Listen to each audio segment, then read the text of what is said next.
심할서 쓰는 법 제대로 정리합니다. 회사에서 사고나 규정 위반이 발생하면 심할서 작성을 요구받는 경우가 있습니다. 하지만 경위서와의 차이, 책임 인정 수위, 법적 리스크, 작성 구조를 모르고 작성하면 오히려 불리해질 수 있습니다. 오늘은 심할서 쓰는 법을 전문가 기준으로 가장 실무적으로 정리해드립니다. 1. 심할서의 성격과 기능. 심할서는 한마디로 사실 정리 책임 인정 재발 방지가 결합된 문서입니다. 조직적 성격. 심할서는 인사징계 판단의 기초자료가 되며 인사기록에 남을 수 있습니다. 법적 성격. 향후 분쟁 발생 시 회사가 제출하는 증거자료가 될 수 있어 문장 하나하나가 중요합니다. 따라서 대충 사과문으로 보면 안됩니다. 이건 자기진술서 반성문 개선계획서가 합쳐진 문서입니다. 이 경위서 vs 심할서 차이. 많은 분들이 헷갈리는 부분입니다. 경위서는 사실 중심 문서, 심할서는 사실 책임 반성 문서.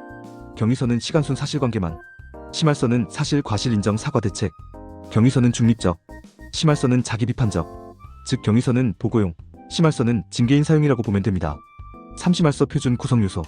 조직마다 양식이 다르지만 논리 구조는 거의 동일합니다. 인적 사항 블록. 소속직이 성명 사본 연락처 작성일. 사건 개요 요약. 언제, 어디서, 어떤 위반이 있었는지 요약. 결론 먼저 말하는 구조가 읽는 사람에게 유리합니다. 경위 사실관계. 육하원칙 누원, 어무, 외 시간순 작성. 원인 분석 및 책임 인정. 시스템적 원인 개인 과실을 구분. 다만 책임 회피나 회사 비난은 역효과 위험. 피해 결과 인식. 이해 금전 손실, 대외 신뢰 훼손, 업무 공백 등 손해가 있었다는 사실을 인지하고 있다는 점이 중요.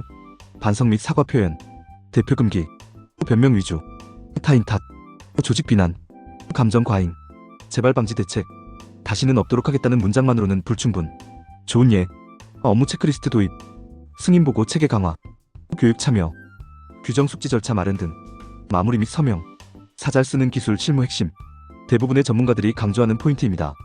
1. 사실과 의견 분리. 사실 평가 반성 대책 순서가 안전합니다. 2. 육하원칙 시간순. 구조 예시. 사전 상황 발생 순간 사후 조치. 이 방식은 징계 수위 판단에 유리하며 오해도 줄입니다. 3. 책임 인정 수위 조절. 명백한 과실은 인정.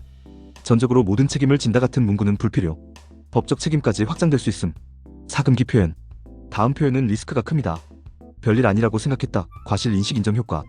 상사가 시켜서 책임 회피로 보임. 회사 시스템 문제 때문 공격성으로 읽힘. 5. 길이 조절. 심할서는 간결하지만 성의 있게. 감정 묘사 최소. 이해 판단에 필요한 정보 위주. 5. 상황별 심할서 전략. 상황에 따라 포커스가 달라집니다. A. 근태 문제지 각결 근조태. 핵심 요소. 반복 여부. 업무 공백. 동료 고객 영향. 근태 개선 계획 알람 이동 경로 보고 체계 등. B. 사고 재정 손실. 핵심 요소. 손해 종류 물적 인적 신뢰. 본인 과실 정도. 안전 품질 규정 인지 여부. 동일 사고 방지 프로세스 제한. C. 대외 신뢰 거래처 관련. 핵심 요소. 거래처와의 관계. 대외 신뢰 훼손. 장기적 손실 가능성. 조직 프로세스 개선안 제시. 6. 노무 관점에서의 유의점. 노동 현장에서는 다음이 쟁점이 됩니다. 심할서 요구가 정당한 업무 지시인가? 징계 수순의 일부인가? 해고 감봉 등의 증거로 활용될 수 있는가?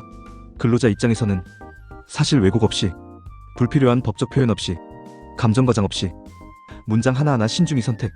이것이 핵심입니다. 정리. 심할서는 단순 사과문이 아니라 사실 정리 책임 인정 재발 방지를 결합해 조직과 법적 판단의 기초가 되는 중요 문서입니다.